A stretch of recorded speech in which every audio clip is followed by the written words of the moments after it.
Esta presentación que yo voy a dar hoy trata específicamente de la industria turística, pero del turismo residencial, específicamente del turismo residencial y del modelo Airbnb. La investigación se sitúa, aquí vemos en la provincia de Santa Elena, específicamente en la comuna de Olón, que está situada en la parroquia de Manglar Alto. Y lo que se quiere mostrar son los efectos que tiene el turismo para la población nativa, específicamente para la población de la comuna Olón, y eso con la intención de disipar la idea de que el desarrollo genera un real beneficio a la comunidad. Hay que a eso agregar que las investigaciones antropológicas de turismo en el Ecuador, que analizan críticamente las causas de esa industria, en realidad son muy pocas. Más adelante vamos a hablar un poco de Yori Cascón, que trabaja en Vilcabamba y que trabaja en Cotacachi. Pero aquí en la costa, específicamente en Manglar Alto, son muy escasez. Y eso, aunque el turismo específicamente o sobre todo en Olón y en Montañita, hoy en día constituye, aparte de la comercialización territorial, una fuente principal o la fuente principal de los ingresos para la población nativa. Entonces podemos decir es básicamente su subsistencia.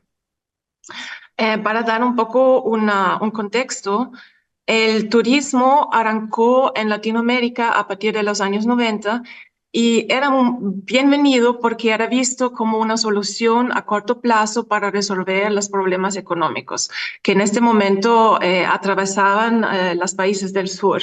Entonces, recordamos que desde los años 60 Latinoamérica había acumulado deudas, ¿no? Por los préstamos del Banco Mundial, del FMI, y estos préstamos se hicieron justamente con la idea de incentivar, de lo que hablaba también la doctora Ventura, el desarrollo en esos países, ¿no? Entonces, hay que recordar que estamos situándonos en los años 60 de las políticas del desarrollo y justamente a partir de ese momento, arrancando las reformas agrarias, los programas de salubridad, una presencia muy fuerte de los ONGs y sobre todo la estimulación de la inversión privada y extranjera en Latinoamérica.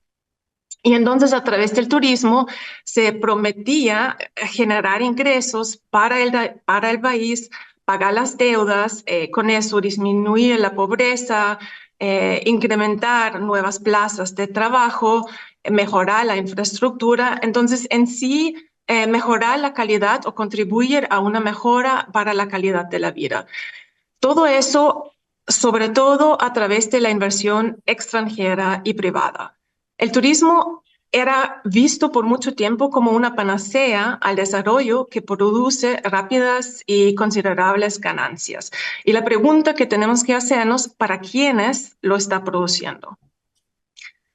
Desde las miradas críticas, el turismo está comparado con la colonización o con la neocolonización como un acto de neocolonización.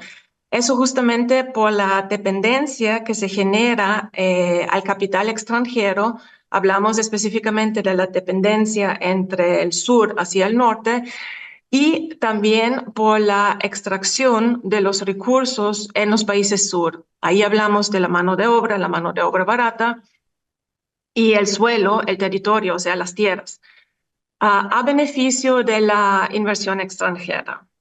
Ahora, cuando hablamos del turismo residencial, hay que especificar que en el caso del turismo residencial, el interés no es atraer turistas ni ofrecer servicios, sino el turismo residencial se basa exclusivamente en la comercialización territorial, es decir, construir viviendas y vender viviendas, ¿no? Entonces apunta al capital extranjero.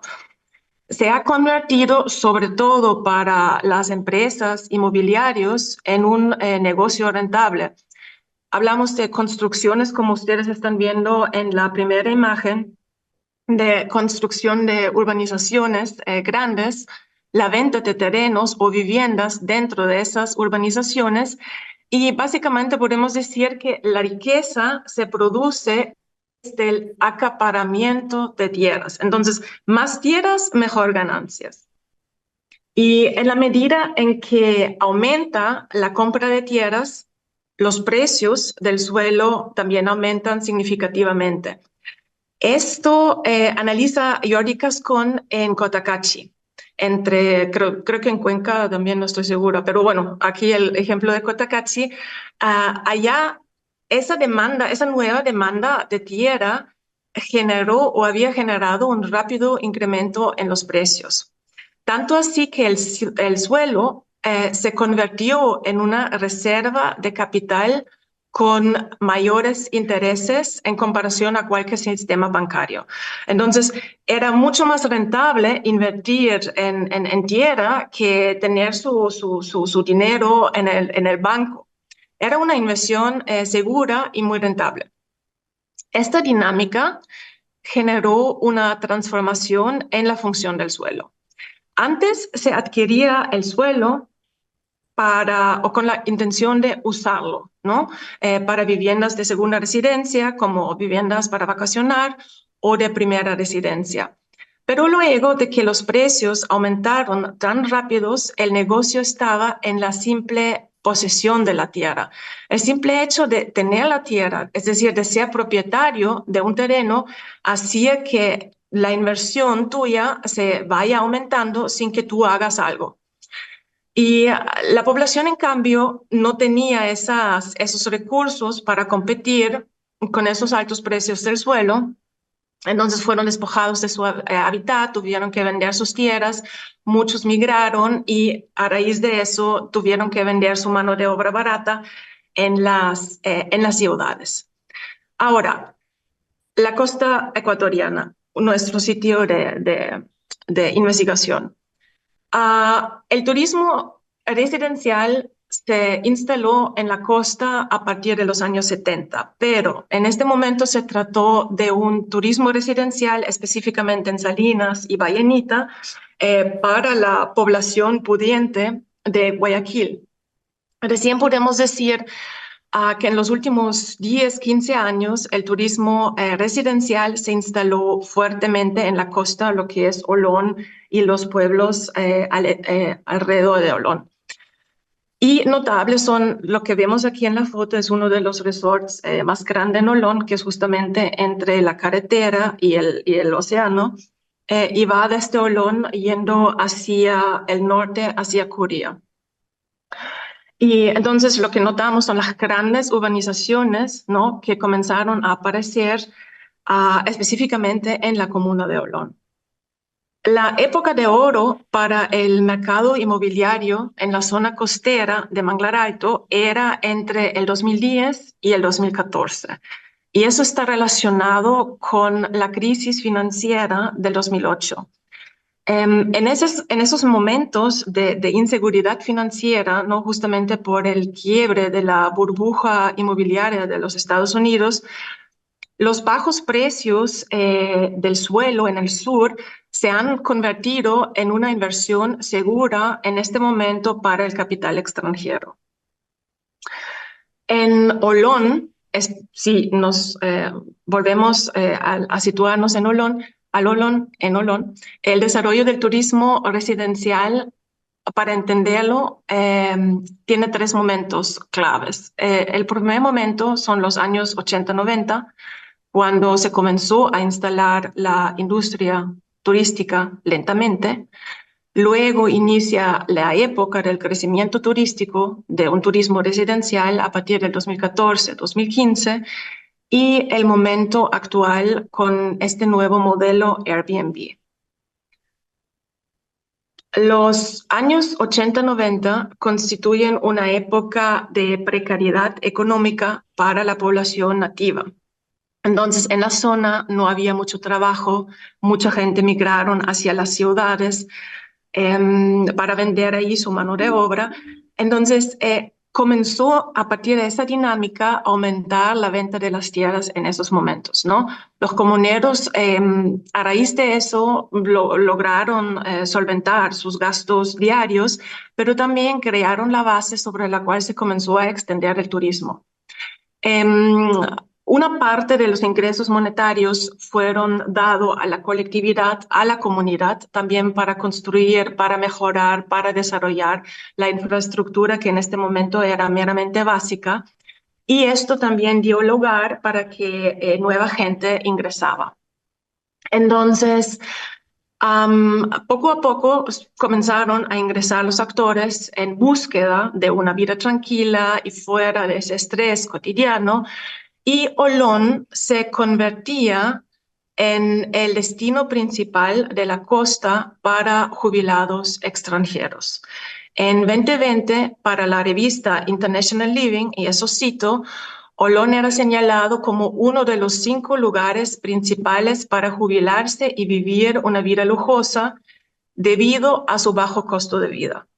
Y si la población proviene, la población jubilada proviene sobre todo de Estados Unidos y de Canadá. Y si tú les preguntas cuáles son las razones por lo que tú estás ahí, efectivamente son los bajos costos de vida y el clima cálido. Ahora, no se sabe con exactitud, y considero que esto es algo que ya se tiene que levantar, cuántos jubilados residen en esa zona costera, Olón y las comunas alrededores. Se estima que hay más de 700 subiendo, ¿no? Ah, a partir de ese momento y con el ingreso de los jubilados, también se instalaron las grandes agencias de bienes raíces. Hasta el 2022, Olón contaba con 3 agencias de bienes raíces que vendían terrenos desde 80,000 hasta 2 millones en fincas. Y, y adicionalmente a las agencias de bienes raíces también comenzaron a posicionarse empresas de alto poder económico.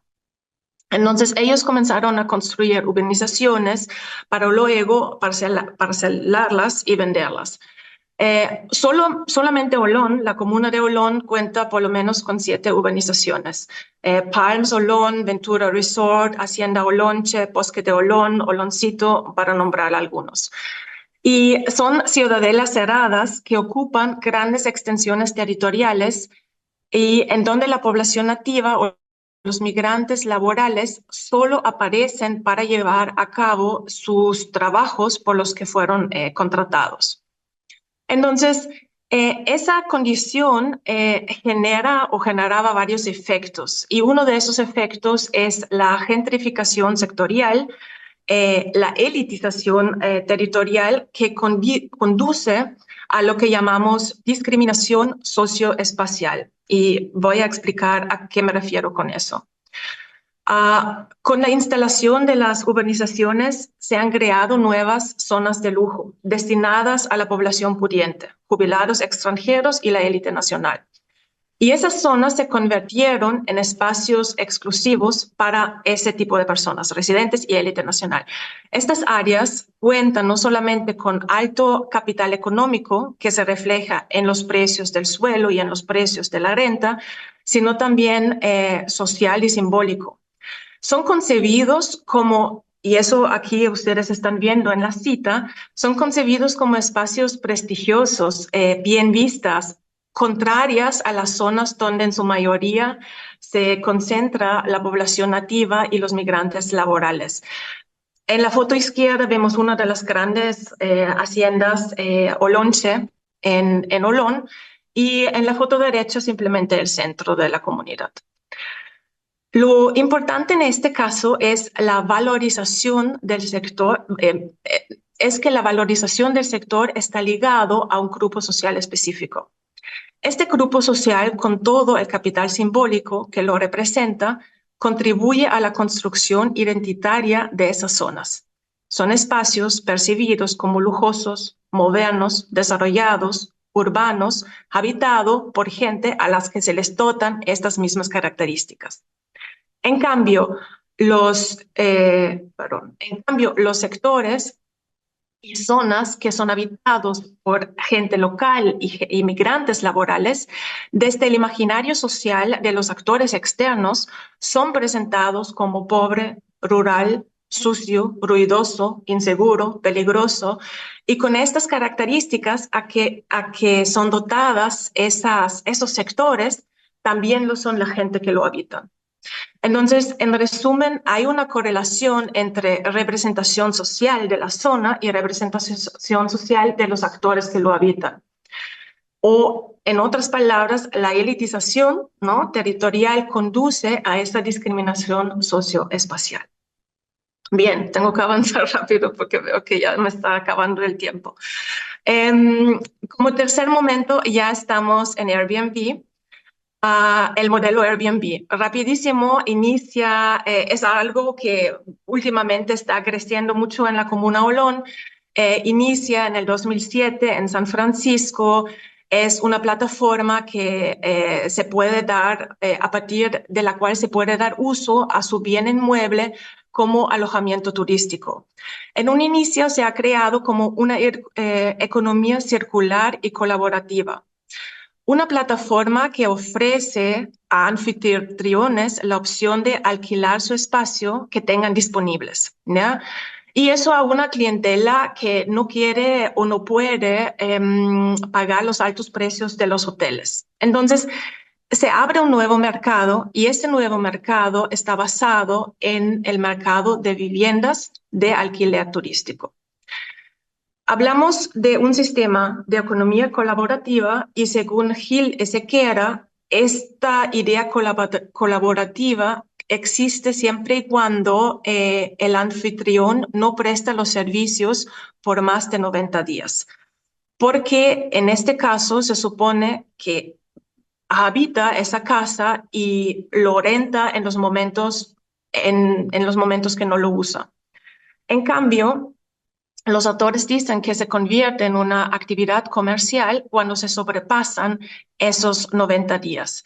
Y de ahí tenemos que dividir entre anfitriones que alquilan la segunda casa de residencia, como es en el caso de Olón, la gente élite nacional que tienen sus casas de residencia, de segunda residencia en la playa, o los inversionistas que extraen viviendas del mercado residencial para alquilar en Airbnb. Entonces nunca habitan esas casas, las compran con el único objetivo de ofrecerlos a la plataforma. Olón en 2022 tuvo más de 700 alojamientos turísticos en esa plataforma. Más de 400 ofrecieron el alojamiento entero, que significa toda la casa, y casi todos los 700 durante un periodo mayor a 90 días. Quiere decir que es netamente actividad comercial el Airbnb que hay en Olón. Ahora, ¿cuáles son los efectos? Esta nueva actividad comercial ha contribuido a un aumento en la comercialización territorial y el ingreso de actores con alto poder político y económico. Ellos extraen viviendas del mercado no para su propio uso, sino con el único fin de alquilarlo. Los precios no son regulados de ninguna manera. Es el anfitrión que pone de manera arbitraria los precios, ni los precios inmobiliarios ni los precios de alquiler tienen regulación. Entonces están destinados a grupos con poder económico adquisitivo. Eso hace que el alquiler se vuelva inaccesible para los residentes nacionales y migrantes laborales. Entonces podemos decir que nos lleva a una situación en la que el acceso a una vivienda digna se convierte en un privilegio para pocos. El alquiler turístico es rentable solamente para los grupos de poder. Creo que me voy a extender unos 2 minutos más. Los precios del alquiler se establecen según el sector en el cual se ubica la vivienda. Entonces, hay una relación estrecha entre gentrificación sectorial y la rentabilidad económica de las rentas turísticas de las viviendas. En su mayoría, los nativos comuneros rentan entre $200 hasta $300 mensuales. En Airbnb, parte a partir de 500 hasta 2, 3, hasta infinito. Se requiere además cierta inversión preliminar para adaptar las viviendas a los gustos y a los requerimientos de los turistas extranjeros. Y los nativos o la población nativa no puede compartir con esa inversión. Adicionalmente, tenemos que agregar que a raíz del modelo Airbnb, a raíz de del turismo residencial, lo que se ha podido ver y lo que se ha podido percibir es que a raíz de las grandes urbanizaciones se está limitando el espacio de la vivienda para la población nativa. Actualmente podemos decir que en la zona habitada o en la zona, sí, en la zona habitada ya no hay espacio para que pueda ser heredada a la futura generación. Bien, ahora para ir cerrando. Considero que las investigaciones críticas del turismo, específicamente en el caso ecuatoriano, cobran frente a los últimos sucesos aún mayor importancia, en especial cuando los poderes políticos, en el caso de la empresa Vinacin, sostienen que los proyectos empresariales urbanísticos generan empleo digno para la población y para el desarrollo del sector. La población local es mano de obra barata para los sectores empresariales, con contratos inestables o sin contratos. Hemos visto eso en el sector gastronómico en Olón, donde se prefiere contratar a migrantes laborales que se pueden ir contratando bajo de la mesa. Entonces, considero que es urgente que se siga investigando desde una perspectiva crítica sobre las causas y el efecto del turismo residencial de Airbnb y también a partir de eso dar insumos a los GATS y a las entidades públicos para que realmente se pueda ir construyendo un turismo, un desarrollo turístico que, como decía Carla y Matías, empodera la población local. Muchas gracias.